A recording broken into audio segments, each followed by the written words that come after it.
Boa noite, sejam bem-vindos à nossa aula inaugural do nosso curso Maratona IDSS. Para quem ainda não me conhece, então eu sou a Paula Correia e junto com a Inês hoje vamos guiá-los aqui nos conteúdos dessa aula inaugural.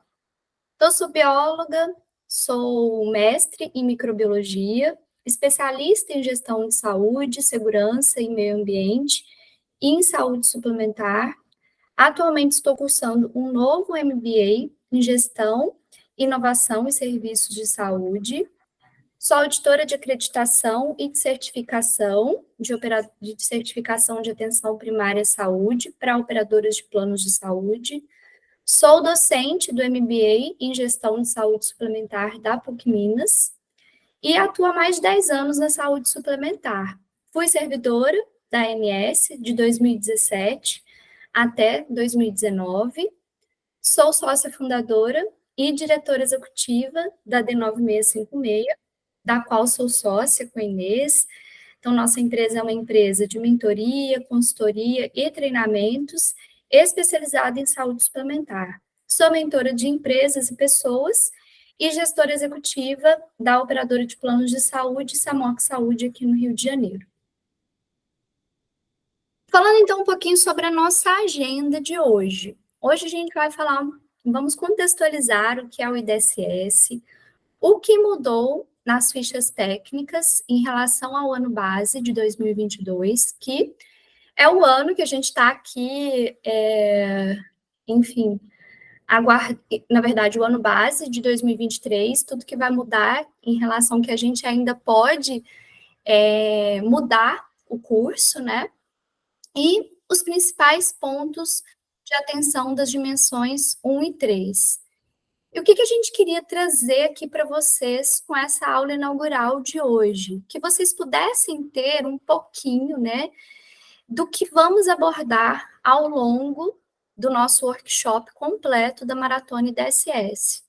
A Inês, ela vai entrar logo na sequência da minha fala, e ao final da fala dela, ela vai convidar todos vocês para que participem do nosso curso completo, mas nós teremos professores super especiais participando, né, desse workshop, e cada um deles vai falar daquela área de sua expertise. Então, nós teremos uma pessoa específica para tratar sobre DIOPS e seus impactos no IDSS, uma pessoa específica para tratar sobre o RPS, Inês, que irá abordar com vocês o impacto, né, do CIB, Sistema de Identificação de Beneficiários, e teremos também um super convidado para tratar hoje da principal fonte de dados que a gente tem do IDSS, que é o monitoramento TIS, e que hoje acaba sendo também um dos nossos maiores desafios, devido a tantas inconsistências que a gente ainda tem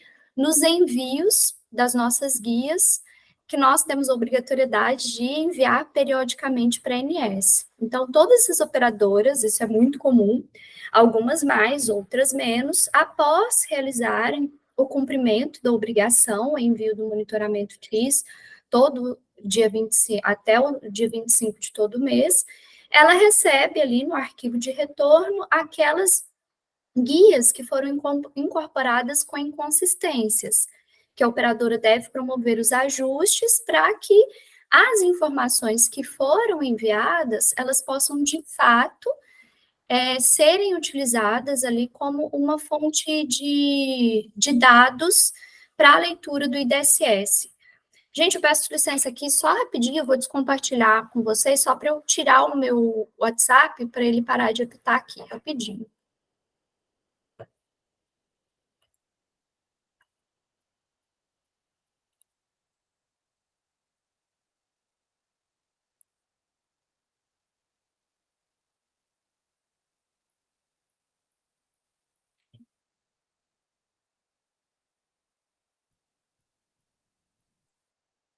Então, o que é o IDSS?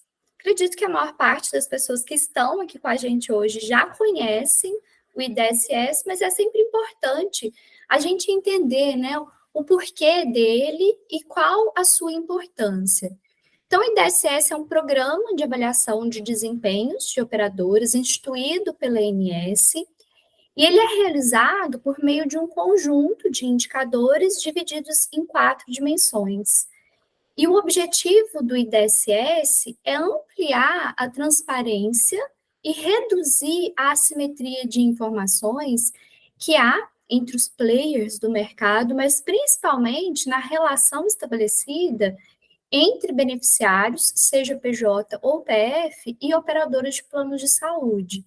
Então, com o intuito de diminuir, de dirimir essas falhas de mercado que possam vir a comprometer a escolha de um beneficiário, seja ele uma pessoa jurídica contratante ou uma pessoa física, no momento de definir sobre a contratação de um plano ou de outro.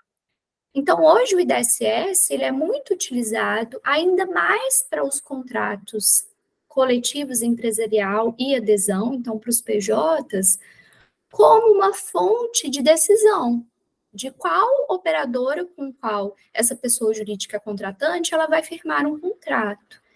Isso realmente é bem utilizado, principalmente naquelas regiões onde a gente tem uma concorrência.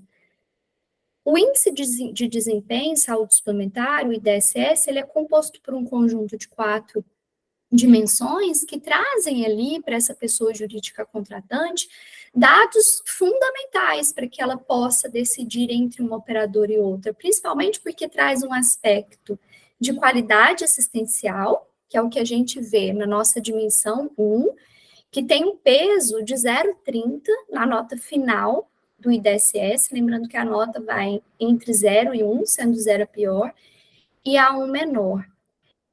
Permite, então, que esses consumidores ou potenciais consumidores possam avaliar qual que é a garantia de acesso à rede prestadora dessas operadoras.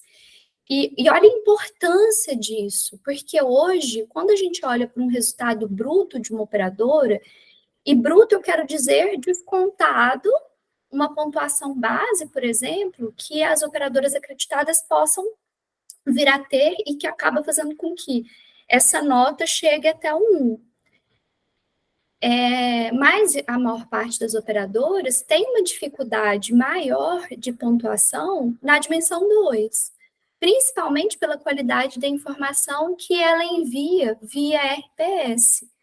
Porque hoje o RPS, ele não é um sistema de envio periódico de informações obrigatório, como é o CIB, como é o CIP, como é o monitoramento TIS, como é o DIOPS. Então, as operadoras, elas ainda têm dados muito incipientes no RPS, mas ele é a fonte de dados prioritária, por exemplo, para a dimensão 2, que trata da garantia de acesso, que tem um peso muito importante na nota final do IDSS, 0,30. O mesmo peso que é atribuído à dimensão de qualidade assistencial. E aí nós temos uma outra dimensão que versa sobre a sustentabilidade do mercado. Então, ela tem um indicador justamente para avaliar, inclusive, a suficiência de capital regulatório que as operadoras apresentam, isso, a quantidade de demandas que são abertas pelos consumidores daquela operadora face a ela, a resolutividade dessa operadora quando uma demanda chega a ser registrada ou não. Então, são indicadores ali que podem descortinar problemas futuros. E essa pessoa jurídica contratante, se ela de fato quiser fazer uma escolha consciente, ela vai olhar para esses indicadores, para esses índices. E lembrando que hoje, na maior parte das regiões do país, é claro, com exceção do interior, a gente tem uma competitividade muito grande. Então, é importante que as operadoras elas estejam vigilantes nesse resultado do desempenho delas, porque ele pode causar um risco de imagem para essas operadoras e, com isso, um risco de sustentabilidade e de perenização dessas operadoras no mercado. E a gente tem, então, a dimensão 4, que tem um peso menor, 0,10, frente às outras, que é a dimensão de gestão de processos e regulação. E eu falei um pouquinho aqui para vocês da questão das operadoras acreditadas. Hoje, a principal pontuação base que a gente tem dentro do IDSS é a pontuação base que as operadoras acreditadas, elas fazem jus. E por que eu digo que é a principal? Porque ela é a única, pessoal, que pode acrescer, essa pontuação base, ela é acrescida no resultado final do IDSS da operadora. As demais pontuações, elas são acrescidas na dimensão. Então, hoje, a pontuação que mais diferencia o desempenho de uma operadora de planos de saúde face ao IDSS é a pontuação base possibilitada pela acreditação de operadoras. E hoje, na verdade, nós temos um número muito reduzido de operadoras acreditadas. Atualmente, nós temos 17 operadoras acreditadas, e isso, com certeza, né, devido à alteração de modelo que nós tivemos. Na vigência da 277, nós chegamos a ter 10% das operadoras acreditadas, então mais de 90 operadoras acreditadas. E hoje a gente tem um número bem inferior a isso, 17%.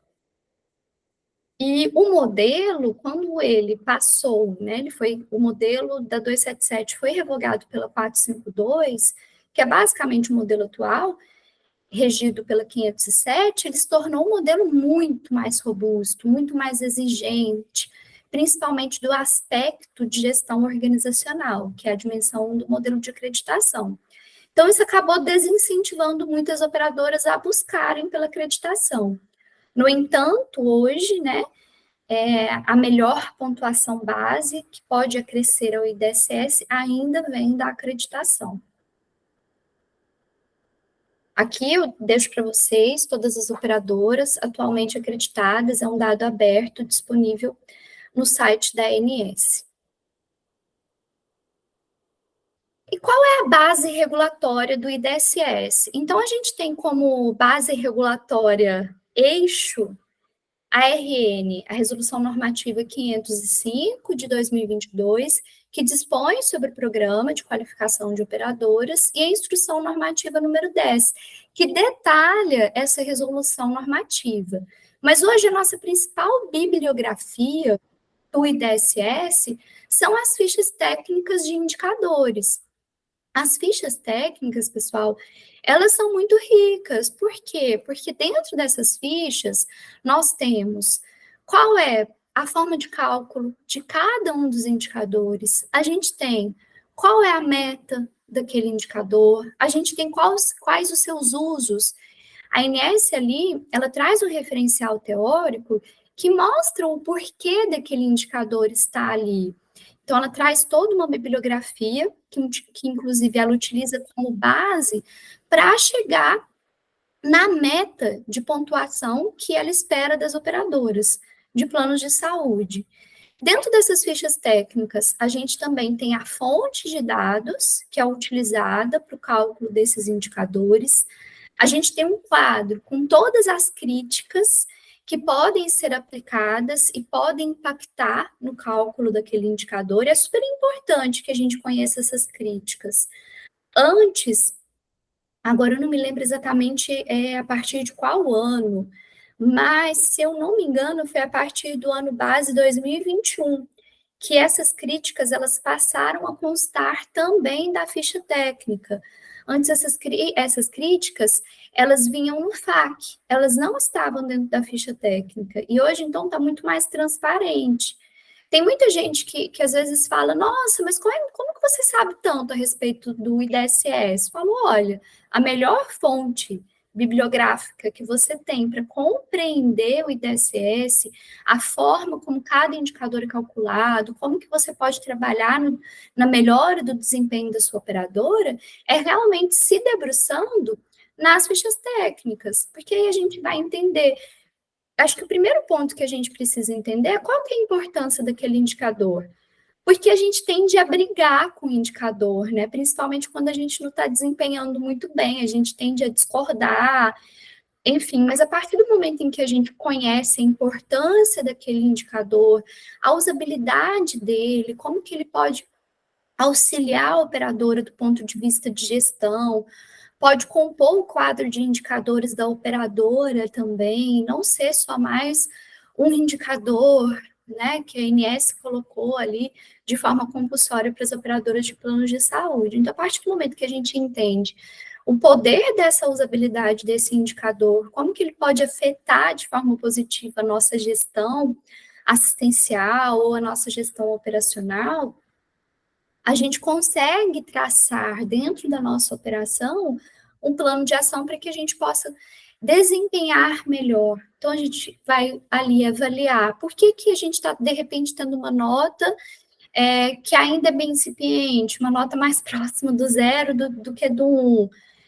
Realmente isso reflete hoje a qualidade da assistência que a gente está prestando, reflete o rigor dos nossos processos regulatórios ou do nosso relacionamento com o nosso cliente.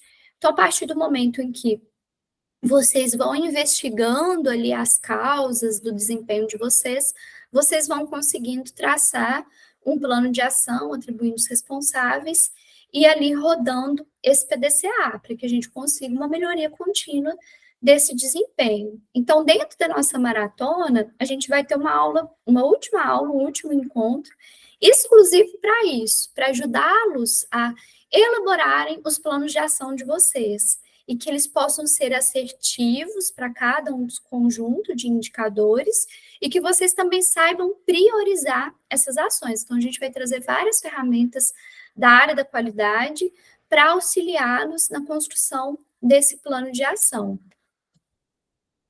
E aí, entrando exatamente aqui no que mudou, né, para 2023. Então, o que a gente tem de atualização? Eu vou abordar os pontos aqui relacionados às dimensões 1 e 3. Então, a gente tem uma atualização das remissões normativas, de todo o estoque regulatório. Então, isso também impactou, né, as nossas referências bibliográficas, a revisão de críticas, inclusão de alguns esclarecimentos, isso muito em função do revogaço que a gente teve em 2022. Então, praticamente todo referencial teórico e normativo que a gente tinha dentro das fichas técnicas do IDSS, elas precisaram ser atualizados, muito em função desse revogaço. Então, não houve um impacto substancial, mais uma questão formal, tá? Então, isso impactou a ficha técnica como um todo. Para o indicador 1.2, a gente teve um ponto bem interessante, que foi o esclarecimento do numerador com a explicitação dos CPOs que podem ser utilizados nas consultas de pré-natal. Então, antes, isso não ficava muito claro, que, por exemplo, o pré-natal, ele pode ser considerado quando ele é realizado não só pelo médico ginecologista obstetrícia e obstetra, mas também pelo médico de família e comunidade, médico generalista e médico clínico, desde que essas consultas elas estejam codificadas na guia com o tipo de consulta pré-natal. Então, a gente tem os 3 tipos de consulta que podem ser ali preenchidos, né? Consulta letiva, pré-natal, urgência ou emergência. E a consulta ela precisa estar adequadamente identificada para essas especialidades, médico de família, médico generalista e médico clínico, como consulta de pré-natal. Já as consultas realizadas por médico ginecologista e obstetra, que tenham ocorrido nas 42 semanas que antecederam a realização do parto, elas são consideradas como consultas de pré-natal, justamente pela natureza da especialidade, tá? Então, essas consultas, elas podem estar codificadas como tipo de consulta eletiva, e não tem problema que elas vão ser ali contabilizadas para esse indicador. E aí, mais uma vez, só ressaltando já, com as outras especialidades, ela precisa estar preenchida necessariamente com o tipo de consulta pré-natal. No indicador 1.11, que versa a respeito da participação das operadoras em projetos de indução da qualidade, a única alteração que a gente teve foi em relação ao nome do indicador, para um aprimoramento da nomenclatura. Então, isso não traz um impacto no resultado da operadora. É muito mais uma questão formal, né, de repente deixar mais claro a que se refere aquele indicador. A gente tem, então, o indicador 1.3, que versa a respeito da taxa de internação por fratura de fêmur em idosos. E aqui a gente teve uma alteração interessante. Duas codificações, elas foram... Desculpa, foram três codificações. Três codificações foram excluídas das fichas técnicas do indicador. E aí, então, ele coloca aqui o código TUS e a respectiva nomenclatura daquele código. Então, esses procedimentos, uma vez realizados por esse público idoso, em um movimento de internação, não vão ser considerados para efeitos de cálculo desse indicador, tá? Em relação ao indicador 1.4, que trata a respeito da razão de consultas ambulatoriais de pediatria por beneficiários de 0 a 4 anos, a gente passou a ter a inclusão da identificação unívoca da criança. Então, eu considero, para efeitos de cálculo ali, realmente aqueles beneficiários que realizaram a consulta e que houve o batimento do Cartão Nacional de Saúde informado na guia com o Cartão Nacional de Saúde informado no CIB pela operadora através do CIB. Então, a ANS ela vai fazer o cruzamento dessa informação e verificar se, de fato, aquela criança, ela consta ali da base de dados da operadora. Então, ela faz essa identificação unívoca. E aí, aqui como um ponto de atenção para vocês, em relação à questão da identificação unívoca. É super importante que a gente tenha atenção a respeito dessa questão. Ela é utilizada para os indicadores 1.2 relacionados à taxa de consultas de pré-natal. Então, na taxa de consulta de pré-natal, a gente também tem que ter muita atenção ao preenchimento correto do CNS nas guias. No 1.5, taxa de citopatologia cérvico-vaginal também requer a identificação unívoca das beneficiárias. 1.6, relacionada à taxa de exames de hemoglobina glicada, e o 2.4, que foi agora a nova inclusão, taxa de primeira consulta ao dentista no ano por beneficiário. E a gente tem como uma crítica para todos os indicadores assistenciais, tá, pessoal? Que se mais de 20% do total de CNS informado no TIS da operadora não forem encontrados, eles estiverem inexistentes no CIB, não forem válidos, a operadora vai ter 0 atribuído a todos esses indicadores que utilizam o CNS como identificação unívoca, né? Então, de todos os beneficiários que eu informei o CNS através das minhas guias de TIS, eu posso ter, no máximo, ali, 19% de erro. Se eu tiver mais do que 19% de erro, a gente não vai ter, então, esses indicadores lidos, eles vão ficar zerados.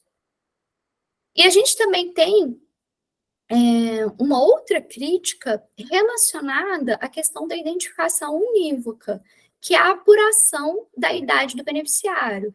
Para que haja apuração da idade do beneficiário, a gente também precisa ter o correto preenchimento ou da data de nascimento desse beneficiário na guia, ou do CNS. Então, a ANS ela vai puxar essa informação ou do CNS ou do preenchimento do campo de data de nascimento. Mas, prioritariamente, do CNS, porque ela consegue fazer esse batimento com a base dela. E existe todo um cálculo estatístico que ela faz para identificar qual era a idade do beneficiário na data de realização daquele evento. E aí a gente tem impacto da idade do beneficiário nesse conjunto de indicadores.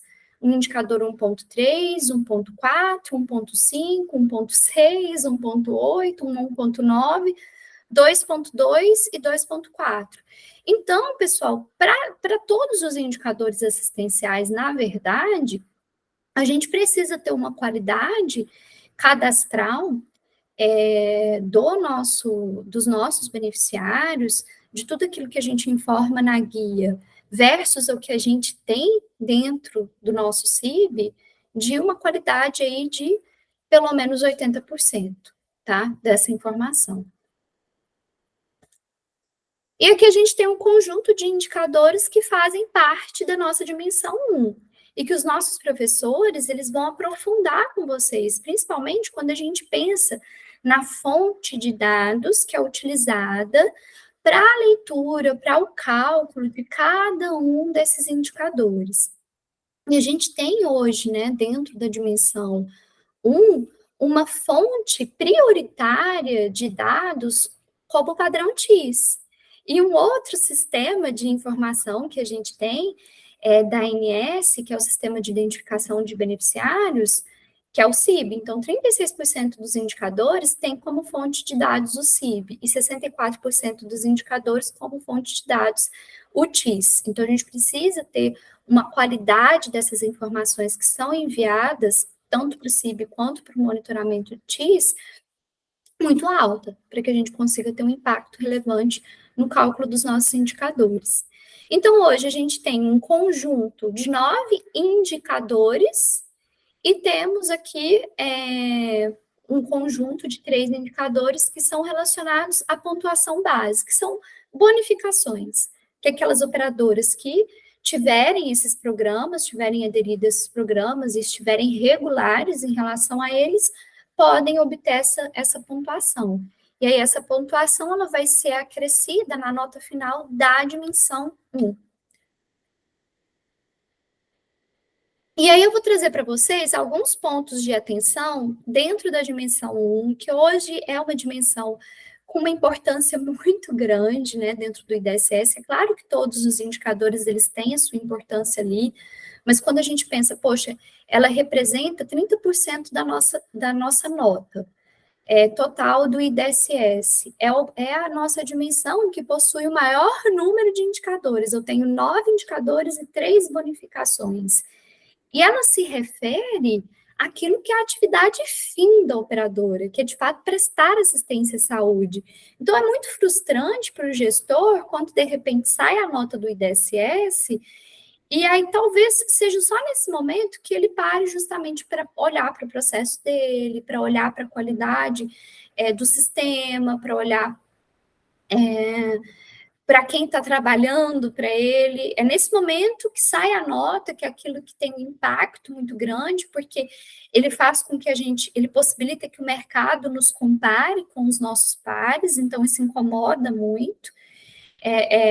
Tem uma publicidade muito grande, esse dado do IDSS. Então, geralmente, quando ele sai, é quando o gestor, é quando a alta direção olha, e ela pode ficar muito feliz e começar a publicar no LinkedIn, que é o que a gente vê, né, quando acontece, que as operadoras, elas acabam tendo uma nota bacana ali, então todo mundo com muito orgulho ali publicando as suas notas. Mas quando essa nota ela não vem alinhada com aquilo que a gente espera, é uma decepção muito grande.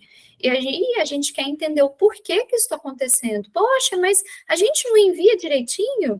Eu tenho certeza que vocês já ouviram isso, mas a gente está enviando o monitoramento TIS, a gente está cumprindo o prazo, a obrigação. Mas não é só cumprir a obrigação, não é só cumprir o prazo.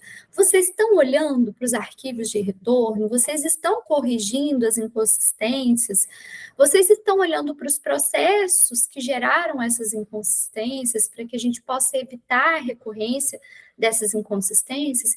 Então, tem muitos passos que, a partir do momento em que a gente olha para aquele resultado, a gente vai dando esses passinhos para trás para a gente entender como que a gente pode melhorar. A questão do indicador 1.1 é um desafio para a maior parte das operadoras, porque ela traz uma meta muito desafiadora. Né? Então, ela é um indicador para estímulo ao parto normal, e hoje no Brasil a gente tem em torno de 90% dos partos realizados como partos cesáreos. Isso é cultural, é da nossa cultura, está atrelado à forma de remuneração dos nossos médicos obstetras. Então, existem várias questões que precisam ser mudadas para que a gente consiga ter um reflexo que seja, de fato, que traga um impacto e uma mudança na forma de cuidado hoje do parto no Brasil.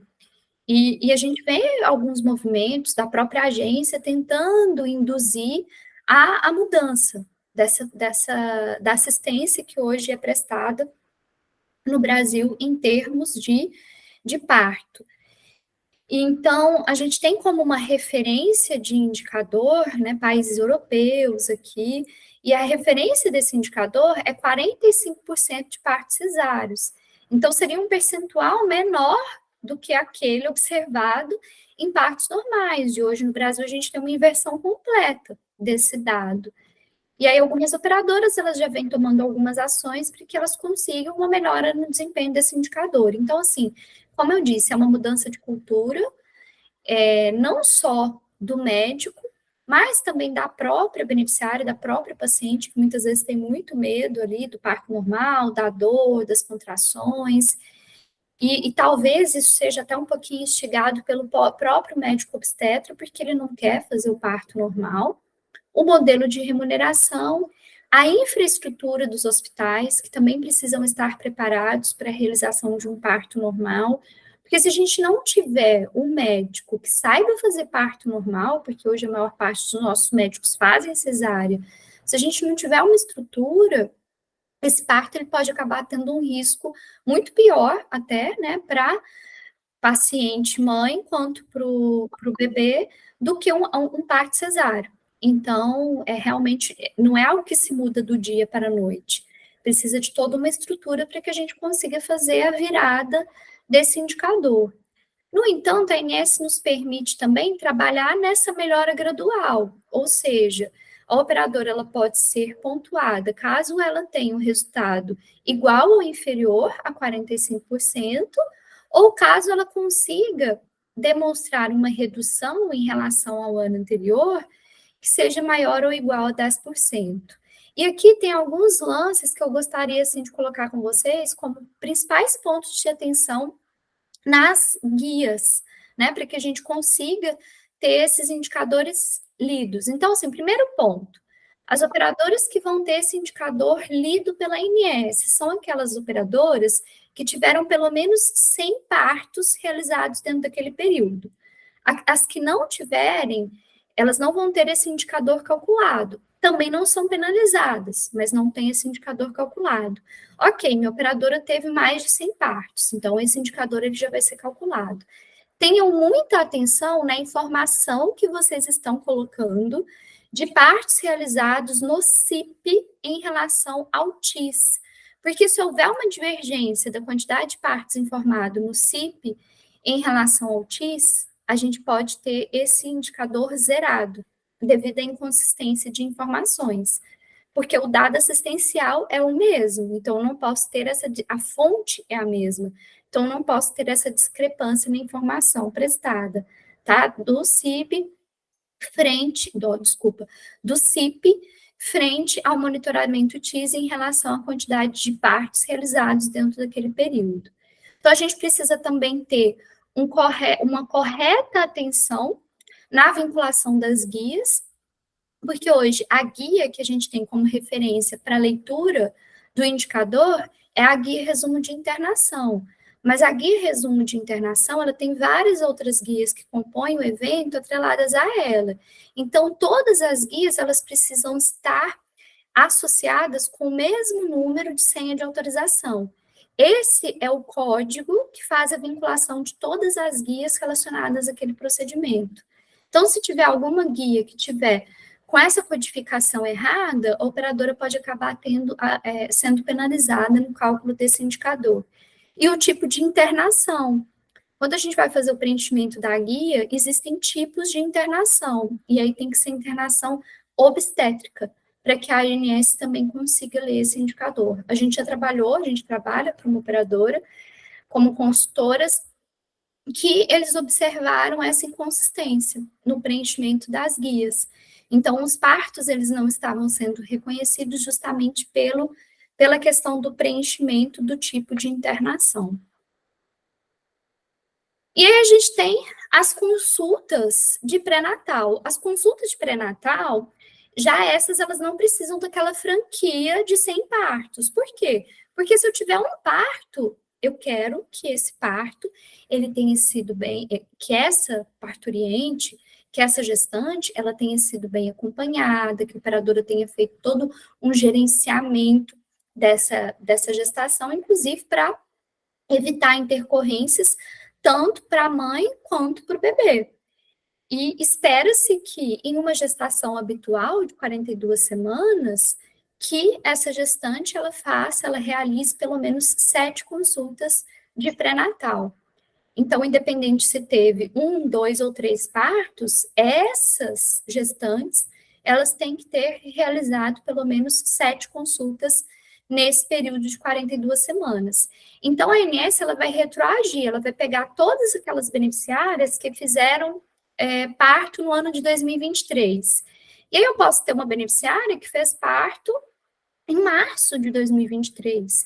A INS vai retroagir 42 semanas, então tem algumas semanas do mês do ano de 2022 que ela vai verificar se essa beneficiária realizou ou não consulta de pré-natal, para que ela possa ir somando essas consultas até chegar em pelo menos 7. E aqui existem, né, alguns pontos importantes de atenção para vocês. A ideia hoje é trazer alguns gatilhos aqui que a gente acha que realmente são importantes, que podem impactar, tá, no resultado de vocês. Então, é o correto preenchimento do CBO, que inclusive a gente apontou lá no início que houve uma mudança, inclusive nas fichas técnicas, para deixar mais claro quais são os CBOs que são contabilizados para a leitura desse indicador. E o tipo de consulta. Então, são aqui pontos de atenção. E a questão da qualidade cadastral. Então, a gente tem que ter pelo menos 20%, desculpa, a gente não pode ter mais de 20% de CNS preenchidos de forma errada ou inexistentes dentro de todos os beneficiários que foram informados e que estão sendo dentro daquelas guias. Então, a gente não pode ter mais do que 20% de inconsistência nessas informações. E aí a gente tem um indicador no ponto 3, taxa de internação por fratura de fêmur em idosos. Lembrando que aqui a gente teve 3 codificações excluídas, que não são mais contabilizadas para efeito de cálculo desse indicador. E aqui a gente verificar como que está a gestão do cuidado do idoso por parte dessas operadoras, né? Porque a gente sabe que o público idoso tem uma calcificação diferente, então, caso ele tenha algum tipo de fratura, algum tipo de queda, e que essa queda ela acabe levando a alguma fratura, é muito mais difícil desse idoso se recuperar, muito provavelmente ele vai ter uma internação seguida de uma cirurgia, e essa internação ela pode ser prolongada, e ele pode ter vários acometimentos da saúde dele, inclusive, podendo levar, inclusive, a óbito, né, se a gente tiver algum tipo de infecção, algum tipo de intercorrência dentro daquela internação. Então, aqui é muito para verificar como que a operadora, ela vem fazendo a gestão de cuidado desses pacientes complexos. Os idosos são pacientes complexos, por definição. Então, ela quer verificar como que a operadora vem fazendo o gerenciamento dessa carteira. Porque espera-se que a gente tenha uma quantidade de fraturas mínima possível. E aí a agência ela vai na literatura e ela busca, né, como fonte de dados. Busca as informações do SUS, busca informações de outros países, de quantos ocorrências de internação por fratura que essa população acima de 60 anos acaba tendo, porque o ideal é que a gente não tenha um valor discrepante daquele, para a gente poder chegar na meta desses indicadores. Então, tudo tem uma fundamentação teórica para que a gente chegue nesse resultado, tá? Em relação às consultas, a razão de consultas ambulatoriais de pediatria, por beneficiário de 0 a 4 anos, somente para a compreensão do indicador, tá? E para efeitos de cálculo, ele é dividido em 2, né? Então, a gente tem uma quantidade de consultas, que é o ideal, que deve ser realizado para beneficiários até 1 ano de idade, que são até 8 consultas, e 8 consultas no mínimo, desculpa, e para as idades de 1 a 4 anos, 2 consultas, pelo menos 2 consultas ano.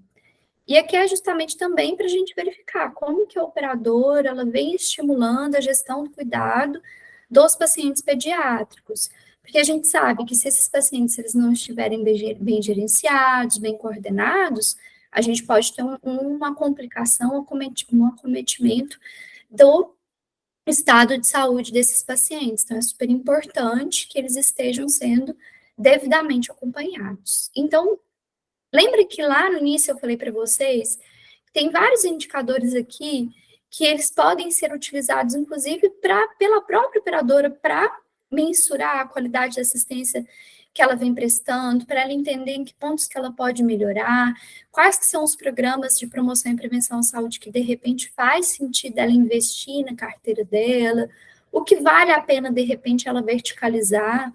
Então, esses indicadores, eles trazem insumos que podem subsidiar decisões estratégicas muito importantes dentro de uma operadora.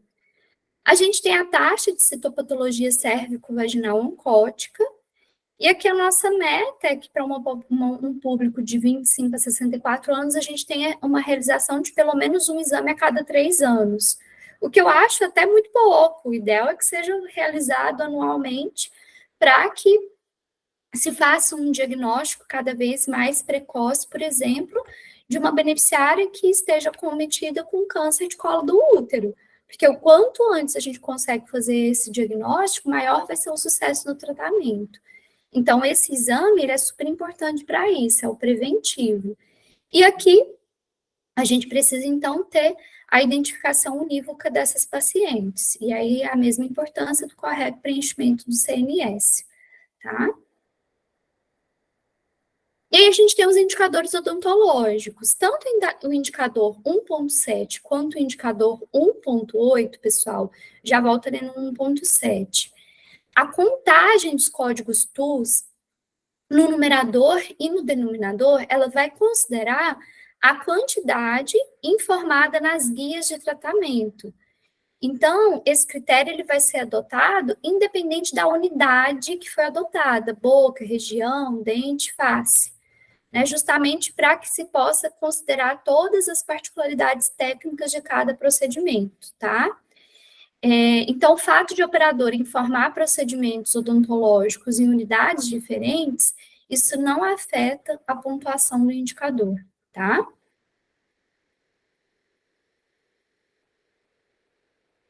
E aí a gente tem aqui, então, a proporção de procedimentos preventivos em saúde. E aqui olhando para o aspecto da cárie. E aqui é justamente para a gente estimular a primeira ida ao dentista, a ida anual, para que a gente consiga evitar o acometimento desses beneficiários por cárie, e que podem chegar depois no acometimento da gengiva, que é o segundo indicador. E aí aqui as operadoras, as operadoras odontológicas, elas olhando para esses indicadores, isso pode fomentar muito a questão de como que elas vão estruturar os seus programas de promoção e prevenção à saúde, como que elas vão convidar esses beneficiários para fazerem essa consulta anual, entender que quando eu convido ele para fazer a consulta anual, não estou estimulando o uso e fazendo com que o meu sinistro eleve.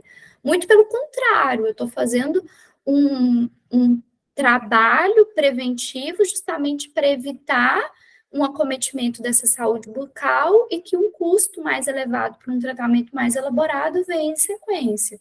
Então, são estimulações importantes que a gente deve fazer, também pensando aqui na saúde bucal. E para esse indicador, o ponto importante que eu coloco para vocês é que ele utiliza, a meta que ele utiliza, ela leva em consideração a mediana do mercado, considerando o porte das operadoras. É igual o monitoramento da garantia de atendimento, que é trimestral, e a ANS sempre calcula o indicador das operadoras olhando para a mediana do mercado, para cada um dos portes, pequeno, médio, grande.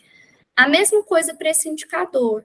Então, a ANS ela não consegue soltar essa mediana antes, porque ela precisa que todas as operadoras informem a sua produção assistencial dentro daquele ano corrente. Então, ela só vai conseguir calcular essa mediana após o 30/4, o dia 30 do mês 4 do ano subsequente. Então, é só quando vai sair essa mediana.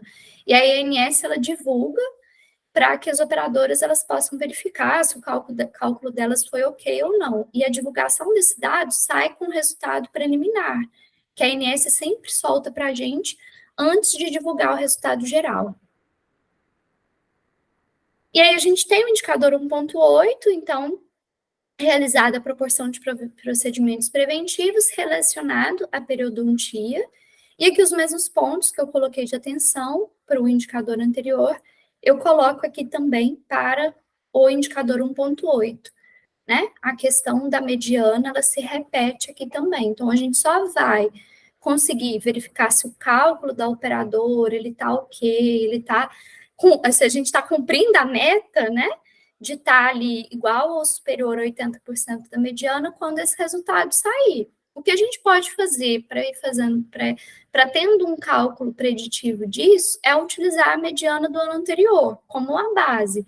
Mas a gente sabe que isso pode oscilar muito. Assim como o monitoramento da garantia de atendimento, essa mediana, ela oscila muito, aqui pode oscilar demais também, principalmente com a entrada de novas operadoras, com o estímulo que as operadoras vêm fazendo a cada ano, para que esses cuidados preventivos, eles aumentem. Então, essa mediana, ela vai acabar aumentando, porque mais pessoas, mais operadoras vão estar estimulando a realização desses procedimentos preventivos. Essa é a ideia, utilizando como analogia os nossos indicadores relacionados à saúde médica e hospitalar, né? A partir do momento em que a gente vai verificando a necessidade da gente estimular, igual a questão do parto normal, a gente vai tendo uma melhoria, a gente vai tendo uma virada do perfil de consumo das operadoras de uma forma geral. E a gente tem o indicador 1.9, que é um dos indicadores, assim, que é o principal ofensor, a principal dificuldade das operadoras. Isso aqui é quase que unânime, né? A gente conseguir a melhora do desempenho desse indicador. E aí, quando a gente olha para 1.9, não tem como a gente olhar para 1.9 e não olhar para o 2.2, são indicadores muito parecidos, um mais voltado para o acesso e o outro mais voltado mesmo para a questão dos atendimentos primários, da gente estimular cada vez mais os atendimentos primários para um público idoso face ao atendimento especializado. Justamente pela literatura nos mostrar que existe uma resolutividade de 80% para esses atendimentos. Então, uma resolutividade muito mais ampla quando um idoso ele é atendido por um médico generalista do que por um médico especialista, porque um médico generalista vai olhar o idoso de uma forma integral, de uma forma holística. E o especialista ele vai olhar só para aquele sítio do qual ele é especialista, né? E por que dessa dificuldade, né? Porque é uma questão cultural também. O idoso, assim como nós, né? Assim como todas as idades, ele também quer ser atendido pelo. A gente tem a cultura do especialista dentro do nosso país. E ele quer poder ir no neurologista dele, no cardiologista dele, no neurologista quando ele sentir uma dor de cabeça, no cardio quando ele achar que está sentindo uma palpitação, porque isso é muito cultural. Então, a gente precisa fazer um aculturamento dessa população para a gente conseguir ter um impacto melhor nesse indicador. Então, é claro que primeiro a gente vai olhar para o que é operacional, que é o correto preenchimento do CBO nas guias, como que está o cadastro dos nossos médicos dentro do sistema, tanto para a nossa rede própria quanto para a nossa rede credenciada. Tem muito médico que tem o CBO generalista e o CBO especialista, às vezes ele está contratualizado com a operadora para atender no CBO generalista, mas houve um erro de parametrização do sistema no momento em que foi feito o cadastro dele, colocaram o CBO do especialista. Então, esses atendimentos não estão sendo contabilizados nas guias. Então, para efeitos, né, de impacto nesse indicador, há uma série de questões que a gente precisa olhar. E uma das primeiras é a questão da parametrização do nosso sistema, tanto para atendimento que ocorre em rede própria, quanto para atendimento que ocorre em rede credenciada. E aí, em rede credenciada, Vocês já observaram que muitas vezes a gente contrata aquelas policlínicas que têm diversas especialidades e a gente não contrata o especialista, a gente contrata a clínica que tem diversas especialidades. Eu só falo, eu vou querer um geriatra, que eu quero que dentro dessa clínica, né, tem um geriatra, tem um cardiologista, tem um endócrino, enfim. E se a gente não estiver vigilante na forma como está o cadastro da clínica, como que a clínica está cadastrando seus especialistas, isso pode ter um impacto gigante também no preenchimento das nossas guias. E o gestor, ele não sabe disso, porque isso é muito rotativo. Então, às vezes, eu tinha fechado um pacotão com uma determinada clínica e nela tinha um geriatra. De repente, esse geriatra deixou de atender. Ninguém comunicou a vocês e agora a gente não está tendo mais esse volume de atendimentos ali.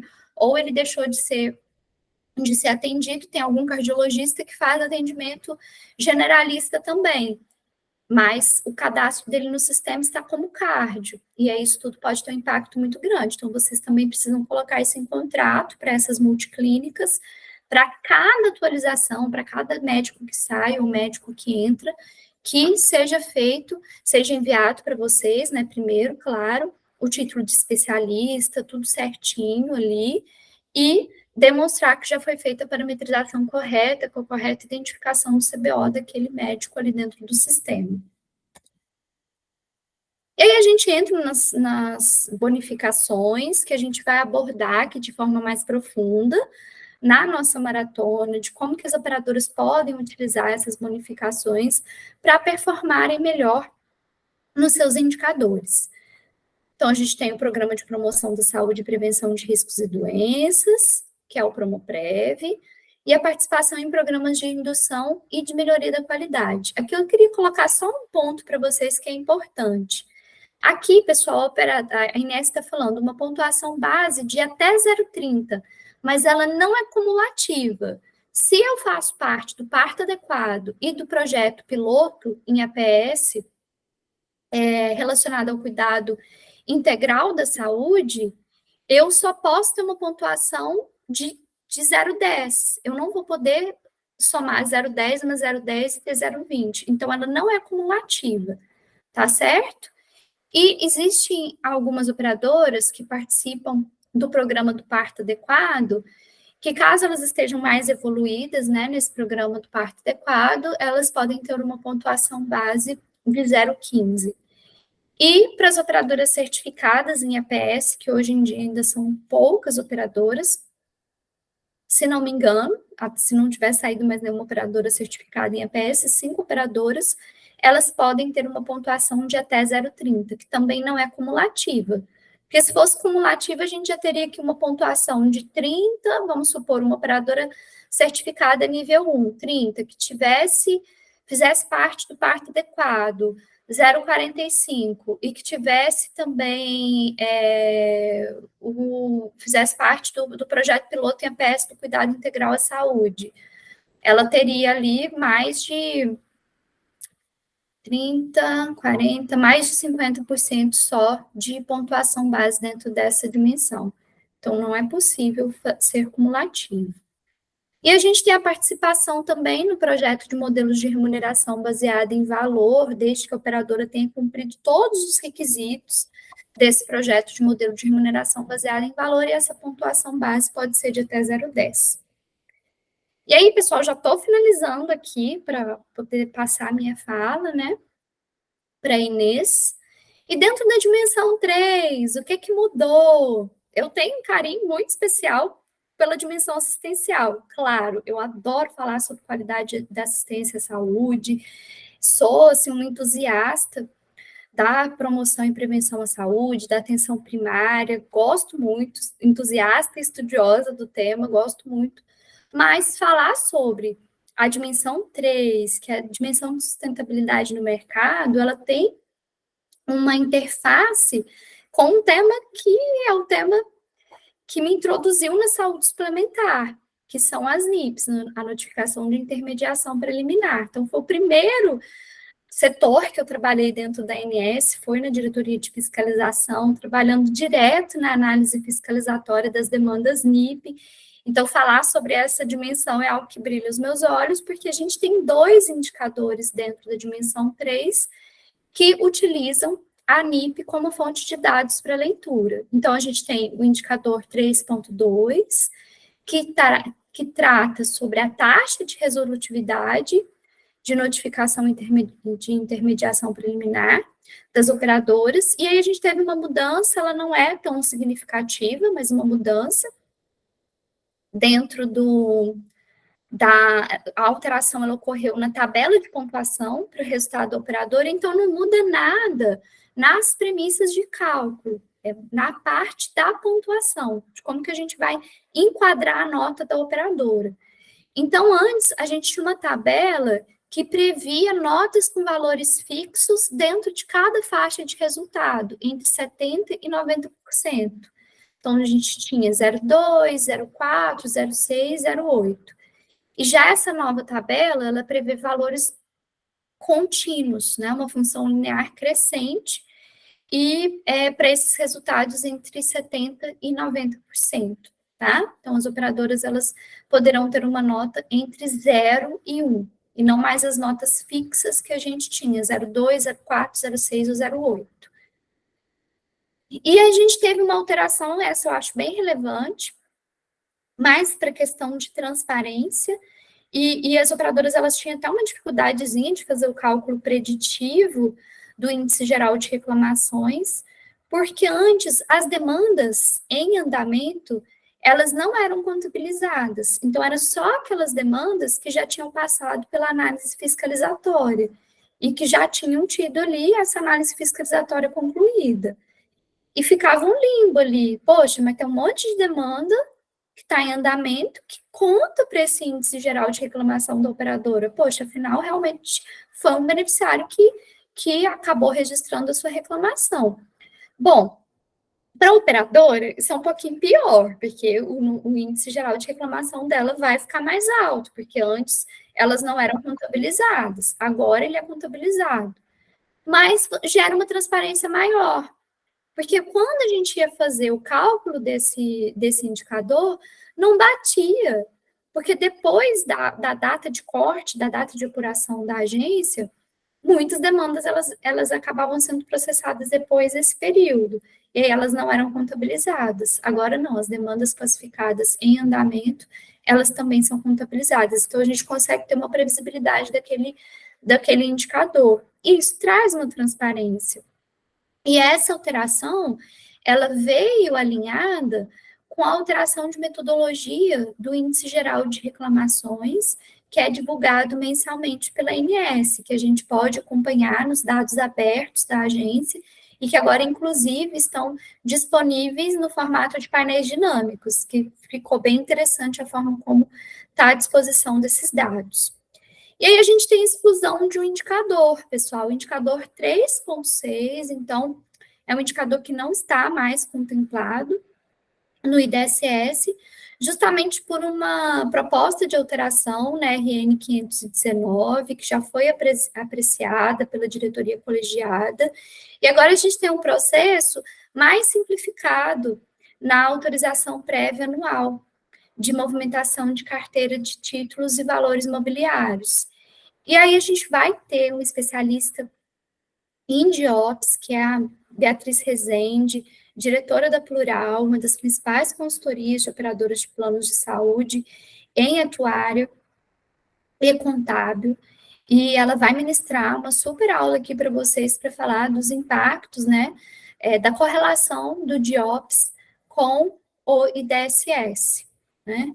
E hoje a gente sabe que a gente tem um indicador super importante, que ele é franquia para todos os outros. Então, as operadoras, elas precisam demonstrar pelo menos 30% de batimento de correlação de tudo aquilo que a gente informou no DIOPS com aquilo que a gente está informando no monitoramento TIS. Tem gente que nem entende muito bem o que quer dizer essa correlação TIS-DIOPS. A Beatriz vai dar um show aqui para vocês, mas de forma muito sumária, no DIOPS, a gente envia todas as informações de pagamentos assistenciais para a nossa rede. E quando eu envio as minhas guias do monitoramento TIS, eu estou enviando ali de forma detalhada a que se refere aquele pagamento que eu informei lá no DIOPS em termos de assistência prestada. E hoje eu acho que a ANS ainda ela é muito benevolente com as operadoras, porque ela pede uma correlação só de 30%. Mas o ideal é que essa correlação fosse de 1. Tudo que eu estou informando que eu paguei, eu de fato executei. Então, se eu de fato executei, eu tenho que mostrar essa produção assistencial para a ANS, para que a gente consiga ter um olhamento de processo, para que a gente consiga ter transparência, para que a gente possa coibir fraudes. Então, a gente entende que a ANS ela vai ficar cada vez mais diligente em relação a isso. Então, muito provavelmente, é um indicador que daqui a pouco a agência ela vai aumentar o sarrafo, vai exigir uma correlação mais próxima do 1. E dentro da dimensão de sustentabilidade do mercado, a gente tem uma fonte de informações mais diversa do que a gente observou na nossa dimensão de qualidade assistencial. Então, a gente tem como fonte de informações o sistema de fiscalização da ANS, que impacta ali na leitura dos indicadores 3.2 e 3.3. A gente tem como fonte de dados o DIOPS, o RPC, o CIB, o RPS, as notas técnicas de registro de produtos. Então, é um conjunto mais variado de fonte de informações para cálculo desses indicadores. E aí tudo vai fazendo sentido, né? A gente vai entendendo como que essa informação que a gente vai enviando para a agência, ela é lida, como a agência, ela consegue nos ver de forma macro, né? Talvez nem a operadora, ela tenha uma visão tão completa da sua operação, mas é como se a agência conseguisse ver a gente de cima, né? Porque os nossos principais processos, o nosso cadastro, as nossas informações econômico-financeiras, as nossas informações de comercialização de produtos, as nossas informações de composição de rede, a agência está conseguindo ver isso de forma estruturada, segmentadinha, que no fim de tudo faz parte de um ecossistema, como se ela estivesse olhando assim por cima a operação de vocês rodando. Então, olha a importância disso, da gente cada vez mais alinhar os nossos processos, qualificar os nossos processos, e o IDSS nos traz essa oportunidade. Né? Talvez, se ele não existisse, a gente demorasse um pouquinho mais para olhar para tantas oportunidades de melhoria que a gente ainda tem. Bom, então, eu encerro por aqui a minha fala. Espero que possa ter contribuído um pouquinho aqui com vocês. E, com toda certeza, a gente vai ter uma profundidade muito maior de cada um desses conteúdos no nosso curso completo. Tudo Inês, bem, é com você. Vou compartilhar aqui.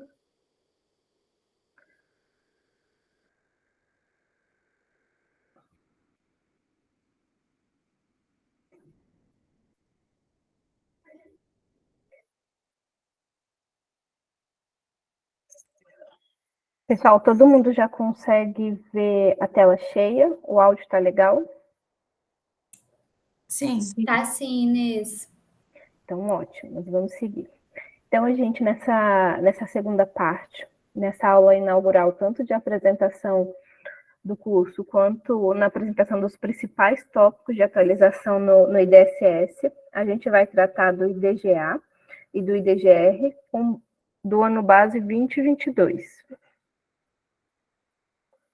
Me apresentando, meu nome é Inês Borges, eu sei que muitos aqui já conhecem, é uma felicidade enorme quando a gente tem os alunos já de muito tempo aqui no curso, principalmente num tema tão estratégico e multidisciplinar de saúde suplementar, uma característica fundamental desse mercado. Então, hoje, estou como diretora de inovação e produtos da D9656, sou administradora, especialista em transformação digital, possuo 13 anos de experiência na saúde suplementar. De 2013 a 2018, tive a oportunidade de trabalhar na GPIM, que é a gerência de informação, que faz essa ficha, que analisa as críticas, que faz a atualização, que responde às demandas das operadoras. Então, é uma felicidade poder compartilhar um pouco desse processo aqui hoje com vocês e ver a contínua evolução dessa ficha técnica e do indicador, principalmente nas atualizações assertivas. Também sou especialista em formação de lideranças negras e combate à desigualdade de gênero. Sou mestranda em economia, estudo relação entre exclusão digital e renda per capita da população brasileira, e também sou mentora de pessoas e empresas. E com essa temática eu tive a oportunidade já de palestrar no Renovation Week, Harvard e no IDBR, que é o Instituto de Identidades Brasileiras. Seguindo nossa agenda desse segundo tempo, a gente já falou, vamos falar da dimensão da garantia de acesso, da gestão de processos regulatórios, uma dimensão que tem um percentual um pouquinho menor, dado que a agência ela já entende que as operadoras elas estão já navegando em águas calmas nesses 4 indicadores dessa dimensão, com os indicadores que serão trabalhados na maratona. Então, a gente está dando aí um pouquinho de como cada indicador, cada base de dados, cada orientação vai ser trabalhado na maratona, que é o curso completo. Hoje a gente já está na aula inaugural. E, por fim, explicar como vai ser o plano de ação e a estratégia integrada. Esse aqui, gente, que não se inscreveu ainda, fique à vontade. Tem valor promocional até a próxima sexta da maratona, como a Paula já adiantou. Nós vamos ter super especialistas. Eu não consigo ver vocês, mas eu sei que o Carlos e a Laura estão aí. Se vocês quiserem abrir a câmera e dar o tchau para o pessoal, eles vão estar na nossa aula de RPF e do TIS, que é a aula da semana que vem. Depois do Carlos do TIS, eu vou falar sobre CIB, desculpa. Depois vem a... Deixa eu só ocultar aqui, gente. Depois vem a Beatriz com Jobs, a Laura com RPS, e eu e a Paula fechamos com um plano de ação, juntando todas essas linhas e essas costuras e essas soluções que os super especialistas vão trazer para a gente.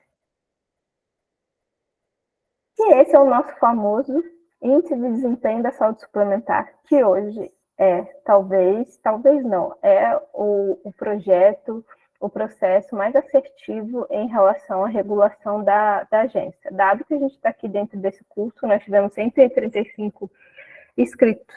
É um indicador complexo, assertivo, realmente de alto desempenho. Ele tem a capacidade de movimentar as operadoras na direção da qualidade, na direção do atendimento assertivo e priorizar os KPIs. Então, pela própria agência, é um índice composto de um conjunto de indicadores agrupados em 4 dimensões, nós já vimos 2 com a Paula, e é calculado com base nos dados extraídos dos sistemas de informações da agência. Quando a gente entra ali para consultar o resultado do indicador, essa carinha que a gente tem. Lembrando que o indicador, o método de cálculo dele é de 0 a 1, então a gente não pode ultrapassar esse numerador. E as 4 dimensões, eles vêm com notas individuais, e se a gente abrir aqui, vai vir a nota de cada indicador. Então, a gente tem o IDQS, o IDGA que a gente vai tratar agora, IDSM e o IDGR. Na nota técnica, que a agência liberou em dezembro do ano passado, ela explanou quais são as alterações e exclusões de indicadores, e é sobre essa nota técnica que a gente vai falar um pouquinho nesse segundo tempo. O primeiro ponto que eu quero chamar a atenção, ali no item 2 da nota técnica, fica disponível no site da agência, a gente já tem um ajuste na nomenclatura, que é uma dor do mercado, mas é assim que a agência consegue trabalhar hoje. Ela descreve aqui o que é o IDQS, que faz parte do PQO, que a gente já viu algumas vezes hoje, mas principalmente no final dessa definição de objetivo, ela traz, é um instrumento que permite a avaliação anual do desempenho de operadoras por meio de um conjunto de indicadores. Até aí, nós já sabemos, ouvimos várias vezes hoje, com o objetivo de aferir o desempenho global das empresas que atuam no mercado. Então, aqui ela não coloca mais operadoras, e sim das empresas. Mas o IDSS ele só é publicado para as operadoras. Então, ela utiliza da força regulatória que ela tem como uma operadora para poder impactar as outras empresas que fazem parte do ecossistema da saúde suplementar.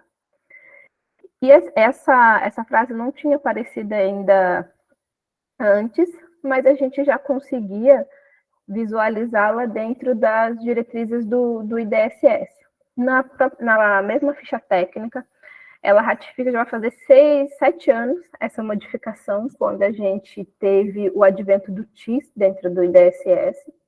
No entanto, ainda é muito relevante, dado, por exemplo, o indicador 4.3, a razão TIS, em que as operadoras ainda lutam para alcançar entre 30%. Já tem muita operadora com 1, mas a agência ainda considera essa equiparação, né, essa partida dobrada, ela considera 30% aceitável.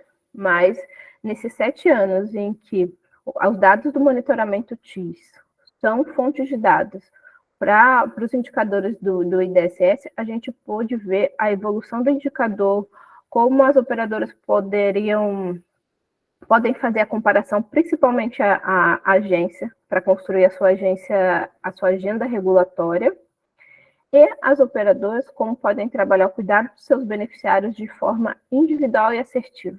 A gente tem muitos clientes de mentoria, de consultoria, e são casos diversos. Às vezes tem um cliente, olha, esse aqui não é a realidade da minha operadora, eu atendo o meu beneficiário, eu faço consulta pré-natal, eu tenho atendimento idoso, eu tenho a primeira consulta com o dentista.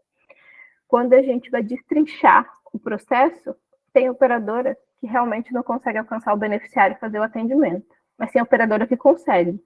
A dificuldade está em transpor essa informação através da base de dados para a agência. Então, o TIS ele permitiu que a gente investigasse isso, ele nos deu as ferramentas para que a gente conseguisse chegar ao processo certeiro, onde eu não estou conseguindo concluir, né, formar esse atendimento dentro do monitoramento TIS. E os benefícios dessa inclusão ainda permanecem e evoluem. A gente tem maior poder de comparação do desempenho das operadoras, eu consigo comparar por modalidade, por porte, por região de beneficiário, por tipo de atendimento. Foco em indicadores que avaliam a qualidade, a gente tem alterações do fator de qualidade, a ANS trouxe dentro dessa nota técnica o ajuste de nomenclatura, para que pudesse direcionar o fator de qualidade avaliado é tal. Sinergia entre os diversos programas da agência. Depois que terminar essa aula, façam um exercício de olhar a agenda regulatória da agência para os próximos 3 anos. A palavra que mais aparece é qualidade, inovação e tecnologia. E é justamente o que a gente precisa dentro da saúde suplementar. A gente está num cenário de escassez, de agressão à sustentabilidade do mercado. Hoje, acho que foi hoje, a gente teve um ofício em que a agência prorroga o prazo de envio do TIS das competências 3, 4 e 5. Então, isso já infere uma dificuldade de infraestrutura de TI da agência. Então, está muito bem mapeado dentro da agenda regulatória e também contido aqui na agência, porque se a gente não consegue, e a gente, quanto agência, se a gente não consegue processar, digamos assim, trabalhos contínuos, que são a incorporação das informações regulatórias, qual o impacto disso no IDSS? Porque, ao mesmo tempo que ela calcula e cobra as operadoras, ela também é cobrada para divulgar esse indicador para o mercado. E apesar de todos os elogios, eu acho um indicador incrível, assertivo, ele realmente tem o poder de fazer a gente sentar na cadeira e trabalhar em prol da qualidade, em prol desse indicador. Por que não está identificando esse código TUS, esse CNS? No entanto, o tempo de divulgação dele reduziu, mas ainda é longo. Se a gente for pensar que a gente tem um resultado de 2021, nós estamos trabalhando com uma operadora de meio da pandemia. Será que essa ainda é a nossa operadora? Então, talvez seja o próximo ponto de evolução da agência. No mínimo, anualmente, a gente tem 1 ano e 4 meses, dá 16 meses, só para incorporação de dados, mais uns 6, 5 meses para divulgação. Então, a gente, às vezes, ou quase sempre, trabalha com o resultado de uma operadora de mais de um ano. Então, talvez seja um ponto de evolução bem importante. Ampliação do subsídio às políticas regulatórias, ela traz muito bem. Eu tenho muita consistência de CNS, tenho consistência em dados do JOP. Por onde que eu vou caminhar os meus subsídios de políticas regulatórias? Aonde que o mercado não está conseguindo responder aos meus estímulos? Ou o mercado está tendo um ofensor? Qual política regulatória que eu posso fazer para defender a sustentabilidade desse mercado? E, por fim, a utilização de uma linguagem amigável para o público leigo. Qualquer um que pega essa ficha, minimamente fazendo um pouco de pesquisa, porque a área de saúde é uma área complexa, mas ele consegue entender como funciona, o que faz cada indicador, quais são as referências, qual é a metodologia de cálculo, e mais de 80% dos cálculos que tem do indicador nós conseguimos reproduzir dentro da operadora. Isso é ótimo, porque vai incentivar e vai ser base de dados para pesquisa científica. Antes a gente tinha uma ficha técnica que a gente não entendia, parecia grego. Nem as pessoas da própria agência entendiam a ficha. Então, como explicar? Parecia aqueles contratos antigos que tem o cálculo do reajuste e ninguém entende, nem o atuarial.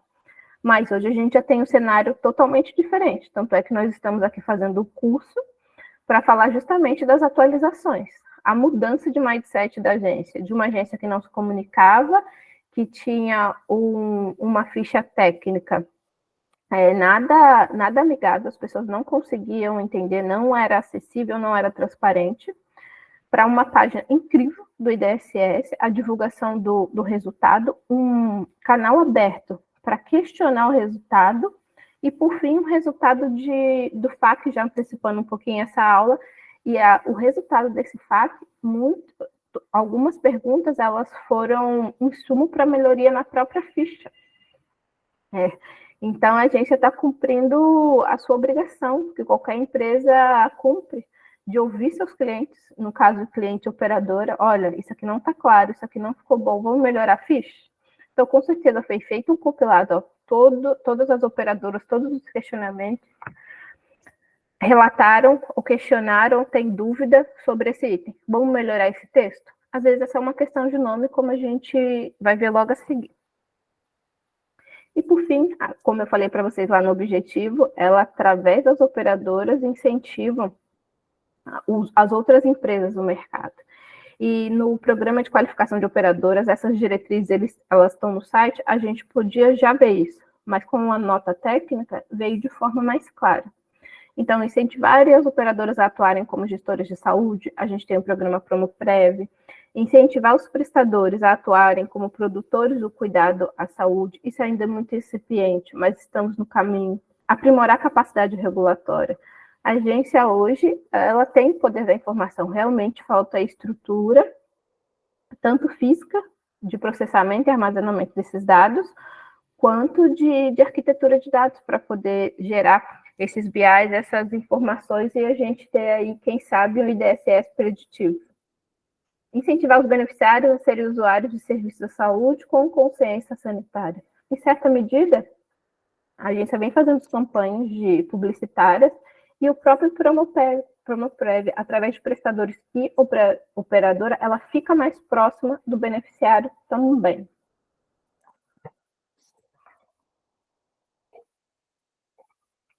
Aproveitando o assunto do Promoprev, eu decidi colocar nessa apresentação, alguns de vocês devem ter ido.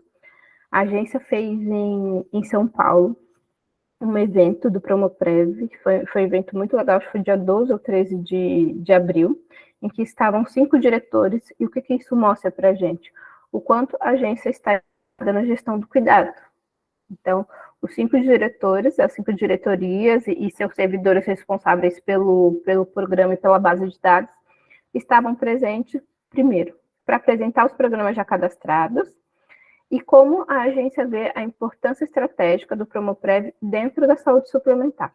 Então, para quem não conhece o programa de promoção à saúde e prevenção de riscos e doenças, é um conjunto orientado de estratégias, ações programáticas integradas que objetivam promoção da saúde, prevenção dos riscos, agravos e doenças, compreensão da morbidade, Essa questão da compreensão da mobilidade, a agência ela levou vários especialistas em que discorreram e questionaram justamente a cultura de consumo de saúde no Brasil. Como as operadoras poderiam atuar? Por que as operadoras excluem, tratam diferente, plano odontológico, plano de saúde, se o corpo humano é um só? Então, vieram muitas pessoas que trabalham no SUS, não trabalham dentro da saúde suplementar e fizeram essas provocações. Foi um evento muito interessante, tem no YouTube, quem tiver a curiosidade, e o próprio site da agência tem toda a documentação, a apresentação, esse PowerPoint, por exemplo, eu tirei de lá. Vale a pena ou indicar para quem cuida desse processo dentro da operadora. E, por fim, a redução dos anos perdidos por incapacidade ou aumento da qualidade de vida dos indivíduos e populações. O programa é regido pela RN 498 e 499 e a IN 06 e 15. Está duplicado ali, gente. Depois eu tiro na hora de enviar o material. E esse dado aqui, que a gente também trouxe nesse mesmo evento, eu achei sensacional pelo espaço e oportunidade que a gente ainda tem para crescer. São as áreas de atenção e quantos programas estavam cadastrados em abril, provavelmente já temos atualização, dentro da agência por temática. Então, a gente tem, no total, tinha em abril 650 programas. 494 a saúde do idoso. Saúde do homem, 5. Saúde bucal. Saúde do homem, 6. Saúde bucal, 5. Saúde da pessoa com deficiência física, 1. Saúde mental, que é um tema tão próximo e gritante hoje na nossa sociedade, 18 programas. Então, aqui tem um espaço de como a gente pode evoluir. Na semana passada, nós finalizamos, semana retrasada, o curso não, semana passada mesmo, o tempo está passando muito rápido, o curso do TEA, de atendimento de pacientes atípicos, e tem inúmeras operadoras. Nós tínhamos uma sala bem robusta e fizemos o benchmark no último dia, e cada um trazendo as suas iniciativas. Olha, eu estou atuando dessa forma, eu estou criando uma rede própria, eu estou trabalhando com um prestador parceiro, eu estou ajustando meu contrato dessa forma. Todos esses programas cabem aqui no Promoprev. Vamos ler a ficha técnica, vamos entrar em contato com a agência, como que a gente pode encaixar. E nesse benchmark, nós tivemos a presença da doutora Cecília, e ela da Unimed FESP, ela foi compartilhar como a Unimed FESP estava tratando a questão do TEA, né, do transtorno do espectro autista. E eles têm uma linha de cuidado, né, de pacientes atípicos, em que eles tratam de forma conjunta. E a agência, ela trata aqui por áreas de atenção. Então, o programa que ela tinha desenvolvido não cabia dentro dos critérios do Promoprev da agência. Eu questionei ela, então como que vocês cadastram esse Promoprev, como vocês se beneficiam, já que tem um cuidado direcionado? Ela nos informou que a Unimed FESP, eles fizeram um comitê e foram até a agência. Olha, a gente trata assim. Como que a gente pode encaixar no Promoprev? E a agência orientou de modo que eles pudessem cadastrar o programa dentro da página do Promoprev e fossem beneficiados pela ação que eles estariam tendo. Então, a agência ela tem essa abertura. E essa abertura ela está contida dentro dos parâmetros de qualidade de saúde do próprio IDSS. Então, é dessa forma que a agência, como a Paula falou, nos faz nos movimentar dentro dessa máquina. A operadora tem que funcionar assim. E lembrando que o IDSS é o mínimo, é o básico, e o mínimo básico e essencial. Mas não é só isso. Desses indicadores, eu posso tirar muitos outros que sejam relevantes de acordo com a característica populacional da minha operadora e da minha região. Quando a gente fala de saúde, considerar a região é algo bem importante. Metodologia. É preciso usar as instruções de forma correta. A agência tem uma ficha técnica maravilhosa, esclarecedora, que indica ponto a ponto, com crítica, com método de cálculo, com uma nomenclatura. A agência ela se preocupa com a nomenclatura do indicador. Eu quero que isso aqui entenda só pela nomenclatura. E a gente sabe que durante muito tempo o nome dos projetos, dos processos da agência, ele gera uma dificuldade de atendimento. Enquanto consultora do CIB, e andando aí pelas operadoras da vida, uma das maiores dificuldades é entender quem trabalha com CIB vai saber o que eu estou falando, é entender as mensagens das críticas de processamento do CIB. A agência, ela gera uma crítica que, na verdade, por exemplo, a gente vai falar de CNS aqui. CNS batido com a receita não pode ser alterado. Então, é uma mensagem que, por ter o nome de crítica, leva a entender que a operadora passou alguma informação incorreta, quando, na verdade, a agência está querendo dizer, olha, operadora, o seu CNS, o seu CPF, a sua data de nascimento são os melhores possíveis. Então, nós vamos travar esse campo e você não precisa fazer nada em relação a isso. Então, ela traz essa boa prática de comunicação também para o IDSS, ao ponto de ser criteriosa e de ajustar o nome se for preciso. Mas falando da leitura e uso correto da ficha, nós temos um manual incrível que pode ser separado entre as áreas responsáveis, a gente vai falar um pouquinho disso no plano de ação e quando a gente fala de grupo de trabalho. Mas queria passar com vocês aqui rapidamente como é a estrutura da ficha técnica. Todos esses campos, salvo alguns que não são relevantes para determinado indicador, eles têm em todas as dimensões, em todos os indicadores. Eu escolhi esse aqui da acreditação, que é o primeiro, para conversar com vocês. Então, eu sempre vou ter uma nomenclatura simplificada, eu vou ter o conceito do que é aquele indicador, eu vou ter um método de cálculo de todos os indicadores, e como eu falei, muitos vocês podem reproduzir. Eu vou ter a definição dos termos utilizados no indicador. Por exemplo, no CIB, temos beneficiário menor não identificado. O que é isso? CNS, o que é isso?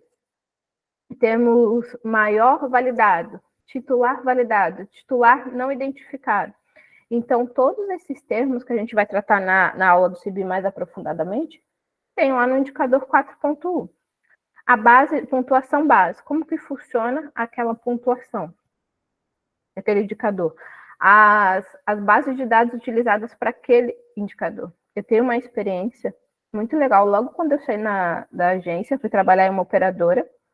E quando eu cheguei na operadora, obviamente, que eu fui procurar as pessoas e os processos que eu trabalhava na agência para saber como funcionava. Eu trabalhava com contratos, não trabalhava no regulatório. Mas não tinha grupo de trabalho. Não tinha uma área direcionada para o IDSS. E quando saiu o resultado do IDSS, 8.9, 8.7, algo assim. Isso é bom, dado o tamanho da operadora. E eu olhava assim, como que é possível? Depois, a gente, desse mesmo ano, nós montamos um grupo de trabalho de cuidado do IDSS e eu descobri o motivo. De forma individual, X, CIB, RPS, a operadora, ela tinha o cuidado com aquelas bases. Ela tinha prioridades, tinha metas individuais para os funcionários. Olha, a gente precisa atualizar tanto. Eu não posso ter nenhum beneficiário sem CPF. Então, mesmo sem uma ação integrada, que é o ideal, eles conseguiam um bom resultado porque a base deles era qualificada. Seguindo, a gente tem a conceituação do termo. Como esse aqui eu peguei o primeiro, vai ter a conceituação do que é o IDSS, a média ponderada das notas e dimensões do Programa de Qualificação de Operadoras, o PQO. A meta é muito importante. Quando eu crio um grupo de trabalho, eu tenho que saber qual é a meta. Eu tenho que saber para onde que eu estou indo, para onde, o que eu estou alcançando. Porque às vezes eu já alcancei, posso direcionar minha força de trabalho, meus recursos humanos e operacionais para outro indicador que esteja precisando, já que eu atingi o 100%. Vou pegar a primeira consulta odontológica, 50%. Atingiu 50%? Eu estou acompanhando? Então, a meta, ela traz o advento do monitoramento e do controle. Às vezes, eu vejo a operadora tratando o IDSS, preenche o CNS, preenche o CPF, mas e a meta? A gente tem diagnóstico de qualidade cadastral, a gente vai ter uma aula só para ele, que a gente pode acompanhar a meta tranquilamente. A agência emite relatórios mensais, tanto do consolidado quanto do individual. A interpretação do indicador, isso aqui é muito importante, porque é a interpretação da agência, o que ela espera disso. Os usos que a agência vai fazer para cada indicador, e como eu falei para vocês, as fontes de dados. E dada a complexidade e solidez de todo esse programa do IDSS, cada indicador ele vem referenciado, ou seja, pelo normativo, como esse aqui da acreditação, que vem pelos normativos vigentes, ou por artigos científicos ou revistas especializadas. Então, aproveitando o indicador do parto, que é um indicador muito questionado, nós, enquanto Brasil, temos dificuldade de alcançar por questões culturais, por questões de comportamento individuais, corporativismo médico, por N questões que nós podemos listar. Mas uma das referências desse indicador do parto é esse artigo, é o primeiro, inclusive, depois vocês olhem na ficha. Tendências de projeção de taxas cesarianas, estimativas globais e regionais. Eu peguei um dos autores dos artigos e busquei no Google Acadêmico. É o Dr. João Paulo Souza, ele é professor, é formado na USP e professor da Faculdade de Medicina de Ribeirão Preto. Ele tem 55 artigos publicados aqui no Google, eu não sei se são todos, a gente não tem essa informação, porque depende do pesquisador publicar ou não. Mas o que eu quero mostrar para vocês é a qualidade e a relevância desse artigo. Primeiro, todas as publicações em inglês. Isso é ótimo, porque dentro da pesquisa científica dá comparabilidade com artigos de outros países. Mas falando sobre a relevância, impacto e produtividade, que é muito importante para a pesquisa acadêmica, ou seja, está sempre atualizando, melhorando. Esse dado aqui ainda faz sentido? Como que um dos autores do primeiro artigo ali, do primeiro indicador do IDSS, quais são as métricas dele, né? Como ele está posicionado dentro da academia.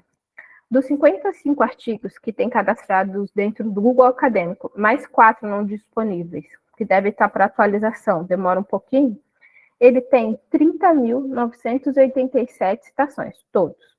Esse indicador aqui, de performance, ele considera os últimos 5 anos. Então, estando em 2023, essa segunda coluna, ela demonstra os 5 últimos anos de pesquisa dele. Então, qual a relevância?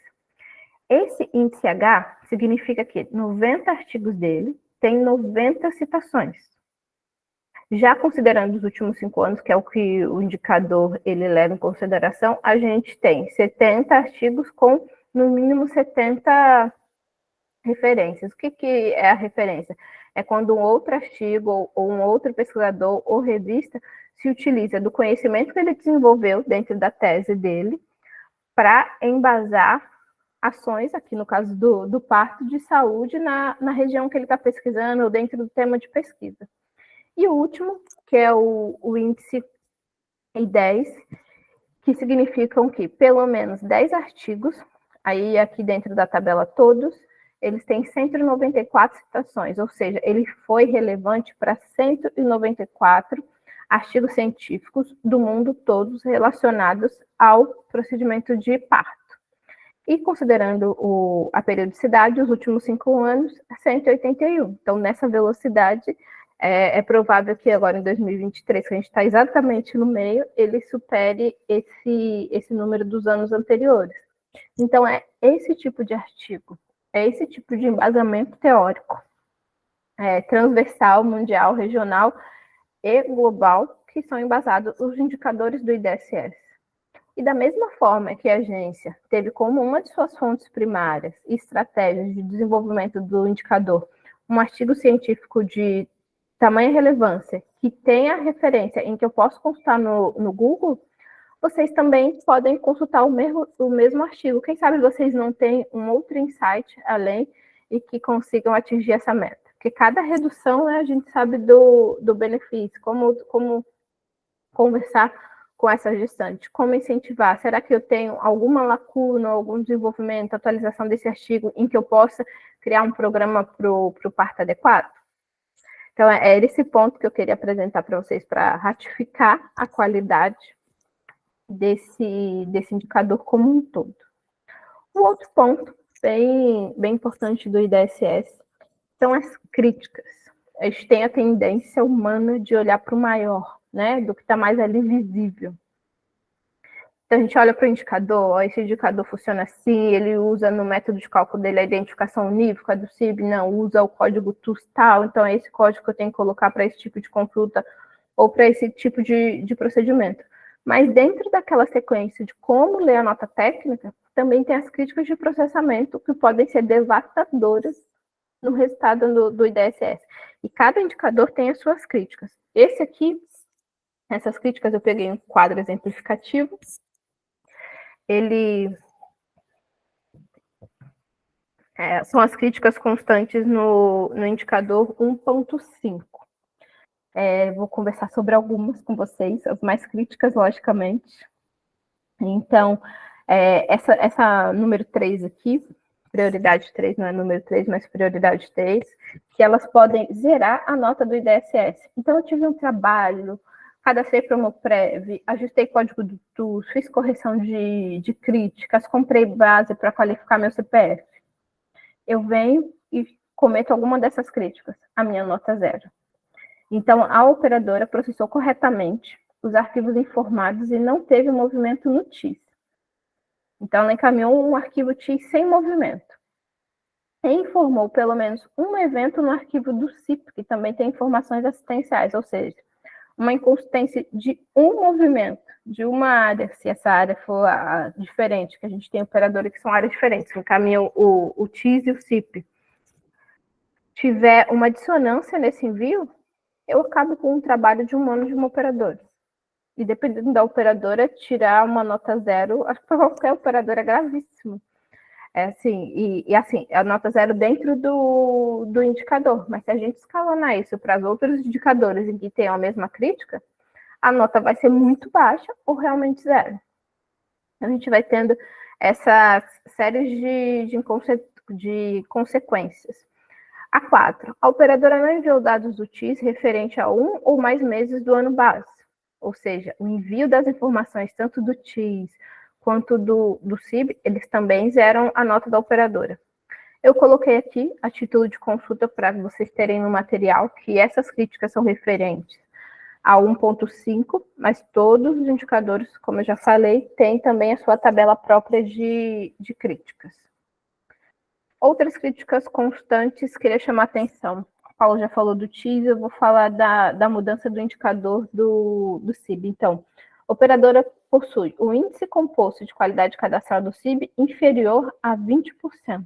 Ou seja, se a operadora for capaz de identificar unicamente só 20% dos seus beneficiários, que hoje é raríssimo, as operadoras elas estão muito bem no CIB, ela também tem a nota zerada. E tendo em vista que mais ou menos 14 indicadores do IDSS utilizam a base de dados do CIB e 18 do TIS para o cálculo, se zerar em algum desses dois indicadores, 4.3 e 4.1, com certeza a nota do IDSS ela vai ser zerada também. Tudo bem, gente? Ficou claro?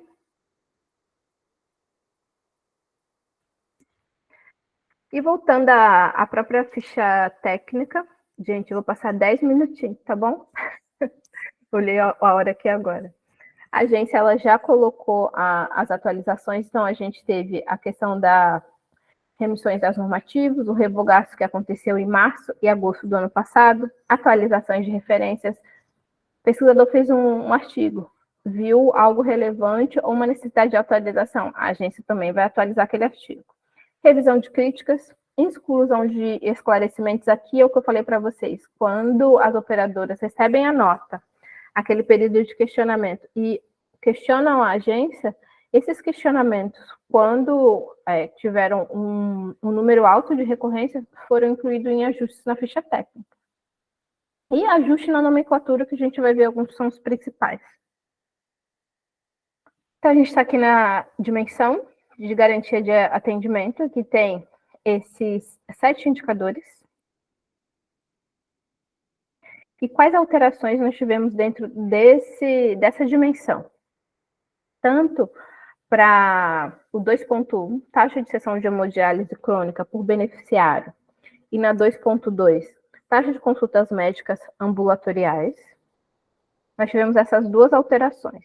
Foi incluído no rol, no ano de 2021, o código de hemodiálise e filtração online. Então, esse código, para que a agência pudesse apurar todos os atendimentos de hemodiálise, foi incluído dentro dos códigos dessa ficha técnica.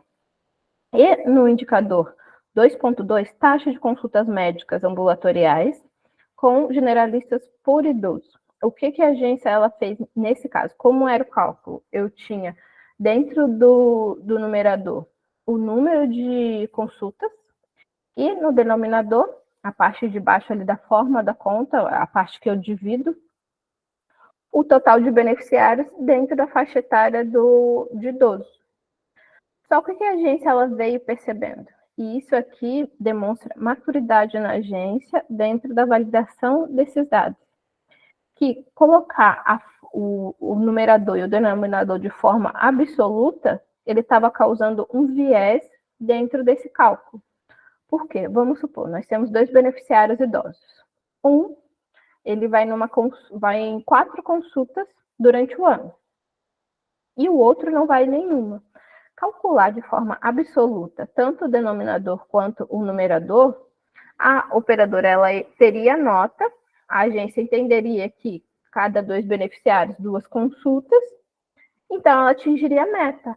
Quando, na verdade, um beneficiário ele fez 4 consultas e o outro nenhuma.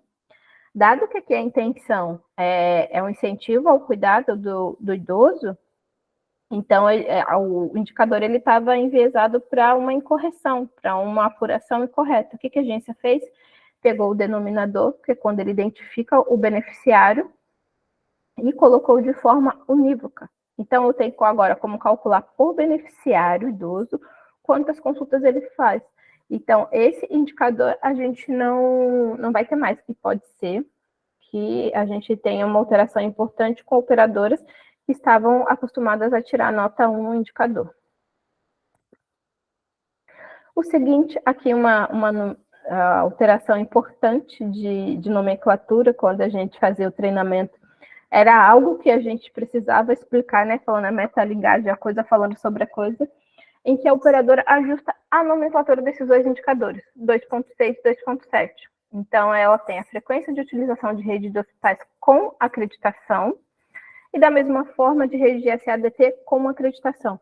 Antes, o indicador, ele vinha, passando aqui para a alteração, que a agência, ela explica, né? Ela coloca o indicador, coloca a alteração e a justificativa da alteração. Então, olha os manuais e os materiais que a gente tem para trabalhar. A qualidade e a minuciosidade dessa entrega. Antes vinha, como está aqui, com atributo de qualidade. Então, abria um espectro de atributos de qualidade. A agência vem e fala, o atributo de qualidade que eu estou falando é a acreditação. Passando já para o nosso último indicador que a gente vai tratar aqui, que é o indicador de gestão de processos e regulação. A gente vai ter o índice de qualidade, taxa de utilização SUS, razão de completude, proporção de glosas e proporção de diagnósticos inespecíficos. A gente teve alterações importantes nesse primeiro indicador. Eu acho que muito em consonância com a alteração que a gente teve da RN lá em março de 2022, a RN 500, que trouxe melhor, digamos, consolidou as informações que estavam dispersas dentro da agência, seja no site, seja no FAQ, ou seja na própria RN. Então, elas foram transferidas também para a ficha técnica do IDSS, que é o indicador composto de qualidade cadastral, qualidade dos dados do beneficiário. Então, a primeira alteração é de nome. Antes, eles tinham qualidade de dados de cadastro de clientes. Foi alterado para cadastro de beneficiários. Então, a agência, ela fala, o cadastro que eu estou falando são os cadastros das pessoas que têm plano de saúde do Brasil. Porque de cliente também, eu abro o espectro. Quem é meu cliente? Ah, eu tenho esse produto. Então, ela coloca exatamente a nomenclatura da mesma forma que dentro do indicador, ela conceitua beneficiário de plano de saúde, é tal, tal, tal, com essas características. E o mais importante, o beneficiário de plano de saúde, ele também está conceituado na lei. Então, a gente tem aí uma segurança regulatória através da comunicação e consolidação desses conceitos. Bem? A segunda mudança dentro desse indicador, que eu falei para vocês que é utilizado na base de dados de pelo menos 14 indicadores do IDSS, é quanto à pontuação. Antes, a operadora que ficasse entre, a gente tem a nota 1 para o indicador. Se ela ficasse abaixo de 20%, ela tinha a nota do indicador de qualidade cadastral zerada. Se ela ficasse acima de 95%, ela tinha nota 1. Hoje, para efeito de críticas de processamento, como nós já falamos aqui algumas vezes, esses 20% eles continuam. Se a operadora tiver menos de 20%, ela vai ter aqueles indicadores que utilizam CIB zerados. Mas para o efeito desse indicador do 4.1 exclusivamente, que o CIB ele tem um indicador só dele, a agência ela mudou. O resultado, a operadora que tiver o resultado menor do que 50%, ela tira nota 0, então ela aumentou em 30%, o sarrafo subiu. E as operadoras que tiveram resultado maior que 98%, ela colocou a nota 1. Então, subiu o sarrafo muito na nota mínima e 3 pontos percentuais ali na nota máxima. E ela justifica aqui muito bem. Isso mostra que a agência está construindo o poder dela de estruturação desses dados, de análise futuro, quem sabe aí, daqui a uns 5 anos, um algoritmo. Então, a gente fica somente essa última parte, eu queria ler para vocês. Quanto ao aumento de percentual máximo, de pontuação máxima de 95 para 98, o objetivo é diferenciar as operadoras. Atualmente, a maioria das operadoras recebe nota máxima nesse indicador, cerca de 627. Hoje nós temos operadoras com beneficiários, a última vez que eu olhei na sala de situação, 691. Então, um número bem importante. E este total cairia pela metade com a alteração proposta. Cerca de 302 operadoras que receberam notas próximas a 1. Então, o objetivo dela é conhecer essas operadoras que estão bem próximo à nota 1. É um indicador super estável, em que a agência entende que subir a nota mínima para 50% é razoável, dado que ela tem as informações, ainda não foi publicada, mas a gente sabe quem são as operadoras que vai estar nesse intervalo que vai pontuar nesse indicador. A última alteração, ela é bem importante. Tem descrito aqui o texto, mas eu vou explicar para vocês de forma livre, que todo esse cálculo, ele não mudou muito, mas a gente tem aí uma evolução dentro da solicitação que nos leva a um objetivo quanto à cobrança do Cartão Nacional de Saúde. A gente tem um histórico crítico com o Cartão Nacional de Saúde, em que a agência ela nunca foi capaz de dar um sistema em que as operadoras pudessem consultar o CNS. Isso a gente já sabe. Mas dentro do IDSS, qual foi a evolução? Primeiro, a agência ela atribuiu aqueles beneficiários que tinham CPF, data de nascimento e nome iguais da Receita, o CNS, e devolve isso para a operadora através do CNX, que é o arquivo de conferência que contém todas as informações do beneficiário. Ok, então, num primeiro momento, se eu não me engano, de 2017, que a gente teve a alteração, até 2021 também, para a agência verificar esse indicador, o campo CNS ele precisava só ser preenchido. Em segundo momento, que é o momento que nós vivemos agora, esse campo, porque a agência ela não tinha capacidade de verificar se o campo era válido, era preenchido e não preenchido. Então, a agência, com essa alteração, ela já dá um recado. A gente quer que o campo esteja preenchido e que o campo esteja válido. Ou seja, ela já tem capacidade de verificar se o número de CNS preenchido no campo do CIB está válido. Qual é o próximo passo que deve vir na próxima ficha ou na posterior? Verificar se aquele CNS preenchido é daquele beneficiário. Da mesma forma que a gente viu a identificação unívoca dentro do indicador 2.2. Lá ela consegue fazer a identificação unívoca, ou seja, ela consegue aqui também. Só que o volume do CIB é infinitamente maior do que de um indicador. Então, isso poderia causar morosidade, mais do que já temos dentro da divulgação do IDSS. Mas só falta esse passo para a agência deixar o CIB identificado e dialogando a base de dados com o do Ministério da Saúde. Então, quem já tiver o CIB número 1, o próximo passo é garantir que o CNS está preenchido ali, seja do beneficiário. Porque teve um momento na agência em que se a operadora preenchesse 999, em vários campos, a gente sabe disso, ela entrava e contava como válido. Hoje já não vai contar mais. E não só CNS, o CPF também. E o último indicador que teve alteração foi o indicador 4.3, razão de completude de envio das jobs. Ele teve uma alteração da conta de receita de conta prestação e corresponsabilidade cedida. Essa atualização indicador, como eu disse para vocês, eu vou deixar para a Beatriz Rezende explicar essa atualização de forma brilhante. Tudo bem, gente?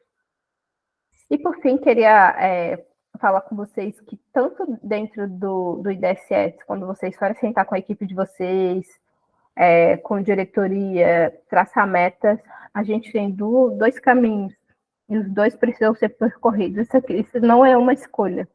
A gente tem a informação estratégica. Eu tenho que encaminhar TIS, eu tenho que encaminhar CIB, eu tenho que encaminhar CIP de forma tempestiva e de forma correta, ou seja, eu tenho que encaminhar o arquivo e as informações precisam estar corretas. E tem uma forma estratégica. Qual é a minha capacidade de tratar esses dados?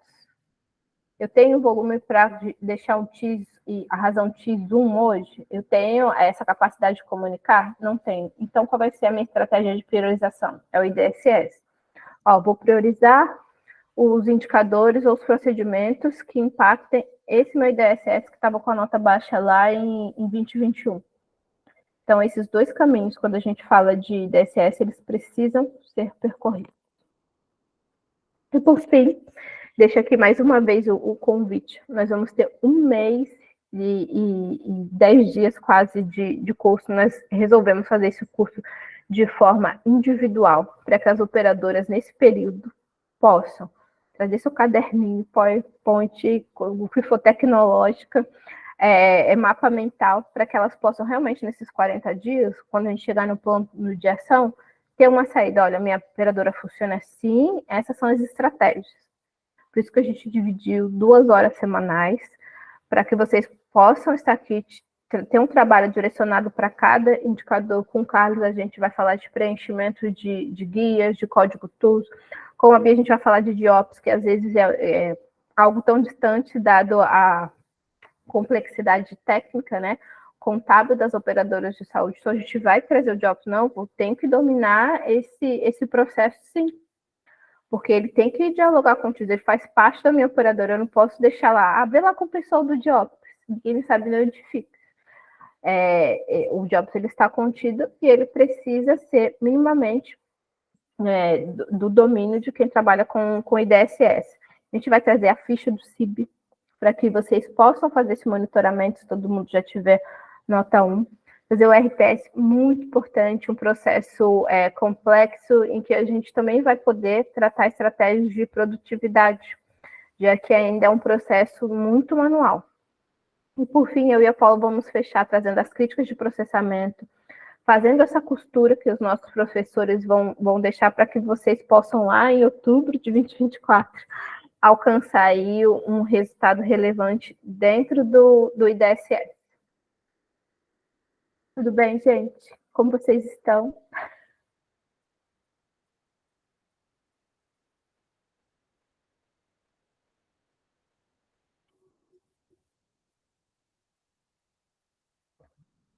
Sumiu o botão, achei. Todo mundo quietinho. Vamos abrir a câmera para tirar foto, gente. Bom, pessoal, a gente quer agradecer, né, aos que puderam estar aqui. A gente teve mais de 135 inscritos e, né, infelizmente, acho que quando a gente se inscreve em algo que é gratuito, fica um pouquinho mais difícil da gente se comprometer com aquele dia, com aquele horário, mas a gente queria muito trazer para vocês um conteúdo que fosse relevante, pudesse auxiliar os processos de vocês e que não tivesse um custo, né?